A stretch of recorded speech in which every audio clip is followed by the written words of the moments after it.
Yeah. Cool. Right, final clip from you then, Josh. What are we going for? 1996 Sugar Puffs advert starring Kevin Keegan, which is, I think, there was a trivia question about where the answer is the Honey Monster, but I can't. It's like Kevin Keegan's only trophy at Newcastle. I mean, he's not officially in a Newcastle kit, but that's neither here nor there. I've just loved that. I've got a theory that adverts from your youth are the strongest way you can transport yourself back in time instantly, because classic clips that you've seen millions of times don't transport you back. Every song, you've heard it since, but there's no reason why you've watched these adverts in 25 years, but you did used to watch them 10 times a week for a year. Yeah, there's a shelf life, see them so much. A good advert you probably see 4 or 5 times a night. Yeah. For 2 or 3 months, and then you don't see it again ever. Yeah, exactly. So then when you come to watch it, it's the ultimate way to transport yourself back in time. There is like YouTube videos that are like 4 hours of adverts from a year that are, and you know every single one. It's mad. Yeah. If you watched adverts 1993, you would remember instantly every single one, because there was no reason not to watch them. I remember this advert and I loved it because I was so into football. Anything that even related very vaguely to football, I liked. So because the Honey Monster's heading a ball at Wembley, and Kevin Keegan's involved. Good jump on him. Yeah. And plenty of hype. I think Kevin Keegan comes out of it quite well, because he would approach these. His acting's decent as well. He would approach these extracurricular things with great gusto. Yeah. So he committed to the single he released, and he committed to Superstars. And he committed to high-fiving the Honey Monster and saying, "Well done, Honey Monster!" Yeah. It's like he doesn't half-arse it, which is actually very charming. I like the idea that the Honey Monster, because he brings him off the bench, he's essentially a kind of... sub. He's an Andy... You know when like... to be honest. Well, it's a real old English football thing of taking a big man to mix things up if it's not going well in the... there'd be an argument for taking Honey Monster to the World Cup. As a different option. Do you know what I mean? Yeah. And the pundits saying, well, Honey Monster's not in there for his first touch. He's in there to be a nuisance. He's in there to occupy defenders, to stretch defences, and just to create space for more talented players. That's why he's up there. He can hold the ball up. We all know that. Ticky-tack football's all well and good. Yeah, exactly. But they'll have to double team him, and that frees up space for other players. If you need a goal with 5 minutes to go, continental defenders, they can't defend crosses because Honey Monster's 6'9". He is susceptible to a booking, though.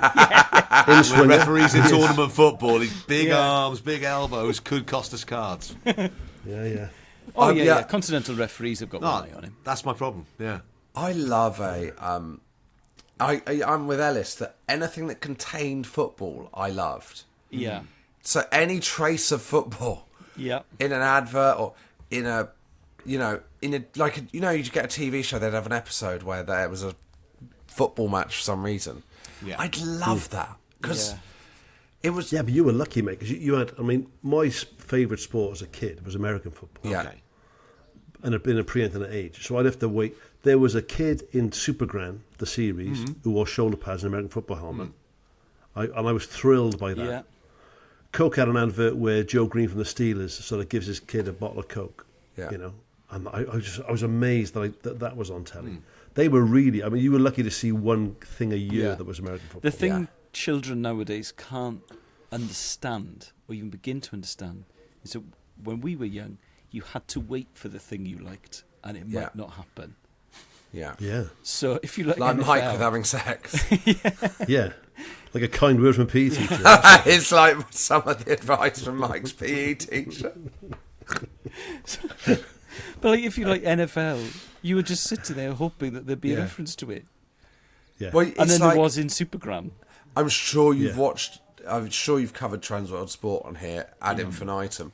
But you'd watch that in the hope that the next thing was football. Yeah. Yes, yeah. And football it never from a different was. country. No, it was kabaddi. And it seems to go on forever, Trans World Sport. I mean, the actual every time we sat down, the episode length, those clips just kept coming, didn't they? Yeah. It's probably only an hour long, was it? Yeah, it was seemed an like a lot hour. longer. And it was, you didn't know it at the time, but it was the first experience you really had of the issue of sports rights on television. Yes. Yeah. It was a show created entirely by rights issues. Well, the fact that you haven't got any rights to anything. These are the things we have over an hour. It basically was, wasn't it? Do you like snow speedway?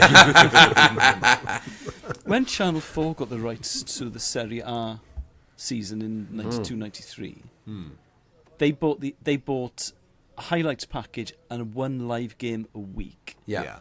for the cost of, I think it was something like 4 minutes of a Premier League game. Yeah. Now, it was unbelievable what the Italian FA sold those rights to Channel 4 for. How little it was. The best purchase Yeah. of... Because, I mean, obviously their Paralympics coverage is unrivaled, but it has to go down as Channel 4's kind of defining sport. I mean, I suppose Mike would argue American football in the 80s. Well, I think that in the American football, yeah. Yeah. Yeah. Italian 90, because the sheer numbers would have been bigger. Yeah. But they went through a phase of really showcasing stuff. The American football was big. On the back of that, they did Australian rules football. Yeah. Oh, Yeah. On the back of that, they did kabaddi. Yeah. You know, They did were all sumo. Channel 4 sports. Yeah. Yes. Yeah. Oh, God, fucking hell, they did. Yeah. Yeah. Yeah. That's a brilliantly misunderstood sport by British fans, sumo. How do you mean? It's just fat blokes. Yeah. I know. It's It's an awful lot more technical than yeah. Right. Yeah. Technical fat blokes. Oh, they are two. They are fat Only blokes. two fat blokes. Yeah. They are two fat blokes. You can't get past I like that. Keegan. I like the singing thing. He had great flares in the 70s. Yeah.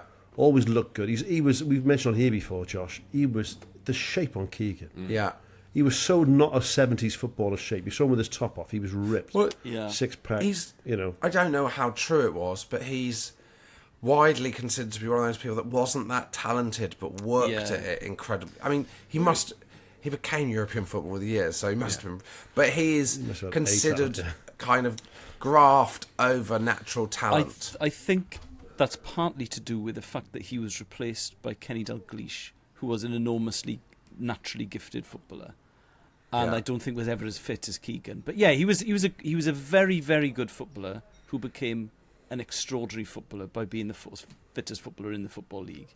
He once ran from sort of Doncaster to Nottingham to prove to himself that he could do it. Like, he was sort of an obsessive trainer.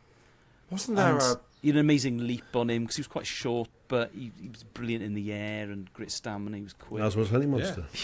Passed it on. Isn't there a... I don't know what the answer is, but isn't there a trivia question about 3 England captains playing for the same team? And it's... The answer is Scunthorpe, because it's Keegan and then Ian Botham played for Scunthorpe. Yeah. But I don't know who the other one is. So that doesn't... Oh, I mean at the same time. I don't know what this question is, Mike. I don't know what the question is. Keegan and Botham would have been... I'm sure some of your listeners would be able to answer that. Yeah.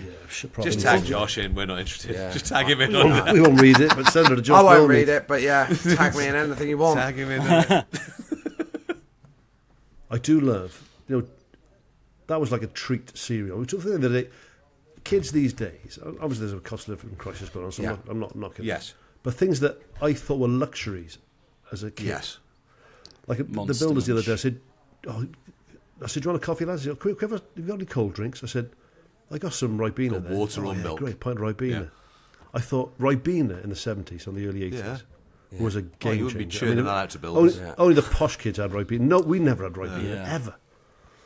And my nan would now and again get sugar puffs. Yeah. What a fucking treat. Oh, yeah. Never liked Instead them. of like cornflakes, didn't you? I think they're Jonathan shit. Pierce makes them sound quite nice, but I never actually liked I think they're his. shit. Oh, I love sugar puffs.